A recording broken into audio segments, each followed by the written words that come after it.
कि जीडी बख्शी साहब, पाकिस्तान में खलबली मच गई, आतंकियों की बैठक बुला ली गई है, पाकिस्तान को समझ में आ गया है।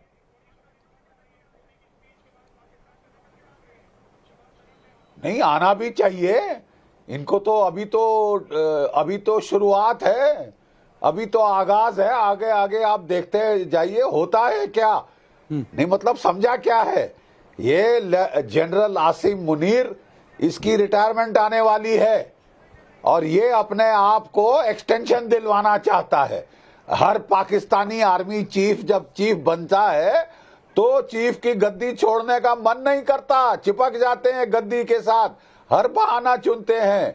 जब 4-5 दिन पहले इसने वो बेवकूफ सी इडियोटिक स्पीच दी थी, इसकी दिमागी हालत पतली लग रही थी, ठीक है। और ये तो मतलब बड़ी लार्जर गैलरी को प्ले कर रहा था इसने। देखिए 1971 में एक स्टोलन इलेक्शन हुई थी पाकिस्तान के अंदर, जबकि मुजीबुर रहमान जो सीधी इलेक्शन मेजॉरिटी से जीत गया था 2/3, उसको उन्होंने प्राइम मिनिस्टर नहीं बनने दिया था पाकिस्तान का, याया खान ने और भुट्टो ने मिलकर, और उनको आधा देश खोना पड़ा। ये पाकिस्तान में इस वक्त चर्चा चल रही है और पाकिस्तान को ये डर लग गया है, पाकिस्तान को समझ में आ गया है कि हिंदुस्तान अब जो एक्शन लेगा, पूरी दुनिया हिंदुस्तान के साथ खड़ी है, इसलिए वो कह रहे हैं कि हम तो दोस्ती चाह रहे हैं। पहले तो आप आतंकी भेजिए, हमला करवाइए, हिंदू मुसलमान करवाएं हमारे देश में, हिंदुस्तान में, और उसके बाद कहें कि हम तो दोस्ती का हाथ बढ़ाना चाहते हैं। प्रोफेसर साहब, भैया ये अपने जो एटम बम इन्होंने बना रखे हैं ना 1.5 2 पाव के, हाँ, वो जो इनका चिल्लाता रहता है एक रेलवे मिनिस्टर, तो भैया हमारे पास 1.5 2 पाव वाले एटम बम नहीं है, हम पे 50 टन वाले एटम बम है। ये याद रखना पाकिस्तानियों, तुम्हारे एटम बम हमारे किस काम के हैं, तुम्हारे किस काम के हैं? हिम्मत है तुम में चलाने की? कौन चलाएगा? फिदाइन भेजोगे हुरों के लिए? कहां पे चलाओगे? एक एटम बम तुम इधर चलाओगे, तुम्हारा खुद का आधा पाकिस्तान उड़ जाएगा। और तुम हमारे लिए हो क्या? एक बॉर्डर प्रोविंस हो तुम हमारे लिए। जिस दिन चाहेंगे मिसाइल से तुम्हें खत्म कर देंगे। ठीक है। लेकिन जीडी बख्शी साहब, पाकिस्तान में जो इस वक्त टीवी पर चर्चा चल रही है, हम जियो न्यूज के हवाले से सुना रहे थे, पाकिस्तानी एक्सपर्ट्स, पाकिस्तानी लोग कह रहे हैं कि हम दोस्ती करना चाहते हैं और वो हमारे ऊपर हमले की बात कर रहे हैं। पूरी दुनिया को इसको कंडेम करना चाहिए। अरे साहब, हम सब ने हमारी बेचारी बेटियों को रोते देखा है, इट ब्रेक्स माय हार्ट। और तुम कह रहे हो कि हम तुम्हारे साथ अमन और शांति की बकवास करेंगे ते बच्चों पे फायर करके? हाँ, तुमने तो ललकारा है इस देश को। एक और बड़ी खबर आ गई है, देखिए उधर पाकिस्तान में टीवी पर चर्चा क्या चल रही है, दूसरी तरफ हो क्या रहा है। बारामूला में घुसपैठ की कोशिश को नाकाम किया गया है। एक तरफ आतंकियों की और पाकिस्तान में वहां के मंत्रियों की बैठक होने वाली है, क्योंकि प्रधानमंत्री नरेंद्र मोदी ने जो बिहार से पूरे विश्व को, पूरी दुनिया को जो ऐलान करके बताया है, एक मैसेज दिया है, उसके बाद वहां हड़कंप मचा हुआ है। लेकिन बाज पाकिस्तान नहीं आने वाला है। बारामूला में घुसपैठ की साजिश नाकाम की गई है। यह स्थिति है कि पाकिस्तान मरते दम तक आतंक का साथ नहीं छोड़ सकता। अशोक यादव भी समाजवादी पार्टी से हमारे साथ जुड़े हुए हैं। पाकिस्तान मरते दम तक आतंक का साथ नहीं छोड़ सकता।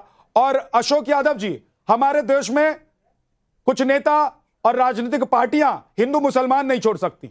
मजहब कैसे किसी भी आतंकी हमले में ढूंढना है वो आप लोग देख ही लेते हैं।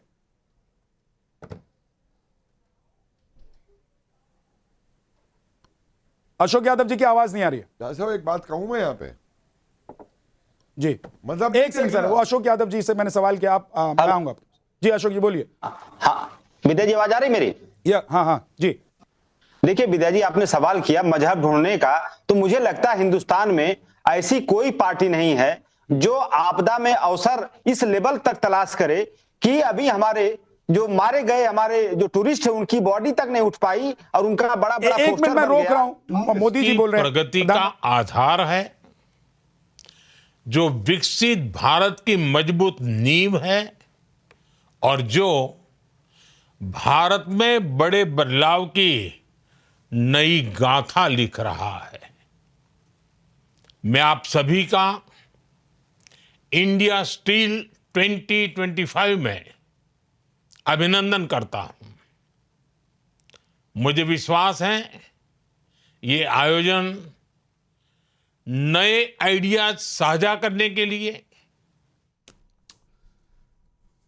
लोगों की नजरें निगाहें गड़ी हुई थी कि देश के प्रधानमंत्री आज जब बोलेंगे तो वो क्या बोलेंगे, क्या आतंकवाद को, आतंकियों को और ऐसे मुल्क जो आतंकवाद को पनाह देते हैं उनके लिए प्रधानमंत्री का मैसेज क्या होगा। बहुत क्लियर कट उन्होंने मैसेज दिया। अशोक यादव जी, आप बोल रहे थे, आप कंप्लीट कीजिए, उसके बाद प्रोफेसर साहब कुछ बोलना चाह रहे थे।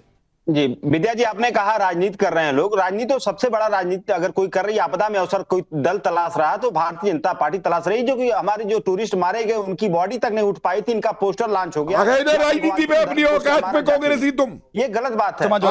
समाजवादी आ गए ना अपनी औकात में तुम। अरे सुनिए सुनिए, अरे क्या सुनिए, ये औकात है तुम्हारी समाजवादियों की, सबसे ज्यादा जिहादियों को पनाह देते हो, क्रिमिनल्स को पनाह देते हो। प्रोफेसर बन के बैठे हैं, चुपचाप रहिए। अरे आप चुप रहिए, बकवास मत करा करिए टीवी चैनल्स पे आकर के। देशद्रोह करते हो तुम लोग, देशद्रोह करते हो तुम लोग। मर्यादा और शब्दों का ख्याल रखिए प्लीज, मर्यादा और शब्दों का ख्याल रखिए प्लीज। हाँ, देशद्रोह करते हो, तुमको दिखाई नहीं दे रहा कि हिंदू बन रहा है, विद्या जी, तुमको दिखाई नहीं दे रहा कि हिंदू कह के मारे जा रहे हैं। अरे चुप रहिए भैया, अरे चुप रहिए, तुम अपनी औकात बंद करो, झूठी बकवास करना बंद करो चैनलों में आकर के। कर रहे हो आप, शांत रहो, तुम्हारे टाइम में नहीं, शांत रहो, टाइम में नहीं बोला है। इनको बुलाते क्यों? ये जिहादियों का वो है सरगना, ये समाजवादी वाला। ऐसे मत बोलिए, ऐसे मत बोलिए प्लीज। हाँ जी, आप विद्या जी, मेरी टाइम हाँ, मुझे बोलना है। बोलिए बोलिए। मैं ये कहूं, भारतीय जनता पार्टी की सरकार है देश में, और समाजवादी पार्टी के प्रवक्ता होने के नाते मैं खुला ऐलान कर रहा हूं कि हमारे 37 सांसदों का पूरा समर्थन है मोदी सरकार को। लफाजी नहीं देश चाहता है, देश बमबाजी चाहता है, और उस पीओके में बमबाजी चाहता है। जब अशोक यादव जी, आपकी बात तब तक समझ में आती है, लफाजी देश नहीं चाहता, लफाजी। अशोक यादव जी, आपकी बात तब तक समझ में आ रही थी और मैं रोक भी नहीं रहा था जब तक आप कह रहे थे कि सभी पार्टियां एक साथ हैं और ये ऐसा वक्त नहीं है कि हम आपदा में अवसर ढूंढें। लेकिन फिर जब आप आगे बढ़ते हैं और कहते हैं कि लफबाजी, तो क्या करना चाहिए? समाजवादी पार्टी होती तो क्या करती? एक बहुत छोटा सवाल पूछ रहा हूं जी। देखिए, बिल्कुल मैं बता रहा हूं विद्या जी। देखिए, आपको याद होगा जब 14 फरवरी 2019 को लोकसभा चुनाव के ठीक पहले पुलवामा का अटैक हुआ, उसके बाद क्या हुआ? राजनीति किस दल ने किया? किस दल ने उन हमारे शहीद जो सैनिकों का फोटो बनवा करके वोट मांगने का काम किस दल ने किया? आपको याद है ना? ये भाजपा ने किया और मोदी जी ने किया। आज फिर बिहार चुनाव यही राजनीति है और इसीलिए मोदी जी प्रोफेसर कपिल बोलना चाह रहे हैं, लेकिन मैं उनको रोक के रखा हुआ मैंने अभी तक। लेकिन आप जब ऐसी बातें करेंगे तो ना जीडी बख्शी सुन पाएंगे आपको और ना प्रोफेसर कपिल जैसे लोग सुन पाएंगे। एक लाइन में पूछना चाहता हूं। बोलिए प्रोफेसर साहब, आ रहा हूं। शिवम, बांग्लादेश में जो हुआ उसके बाद बांग्लादेश के जिहादियों ने गजवा हिंद की वहां से घोषणा की और ये कहा कि हम बंगाल को, उत्तर प्रदेश को और बिहार में गजवा हिंद करेंगे। अरे तुम्हारे अखिलेश यादव में हिम्मत थी जो उनको कहता कि हम हैं मौजूद यहाँ पे, आओ हम देखते हैं तुम कैसे गजवा हिंद करा के दिखाते हो। तब कहा थे तुम्हारे अखिलेश यादव, मुझे बताओ तब कहा थे तुम समाजवादी? मत करिए। अरे जवाब दो मुझको, तो मुंह मत छुपाओ, जवाब दो। मैं जो जवाब मांग रहा हूं, एक बार तुम्हारे मुंह से निकला कि हम गजवा हिंद नहीं होने देंगे, एक बार तुम्हारे मुंह से निकला हम गजवा उत्तर प्रदेश नहीं होने देंगे। लाशों पर रोटियां, अरे छोड़िए आप जाके, लाशों पर रोटियां सेकना बंद करो। अरे आप सेकते, आप तो लाशें बिछाते हैं। मुझे बताइए उत्तराखंडियों की लाशें किसने बताई थी? राम मंदिर पे लाशें किसने बिछाई थी? बंद करो प्रोफेसर। मायावती में हमला किसने करवाया था? लाशें तो तुम बिछाते हो, लाशें तुम बिछाते हो। अरे तुम्हें शर्म आनी चाहिए, लाशें तुम बिछाते हो।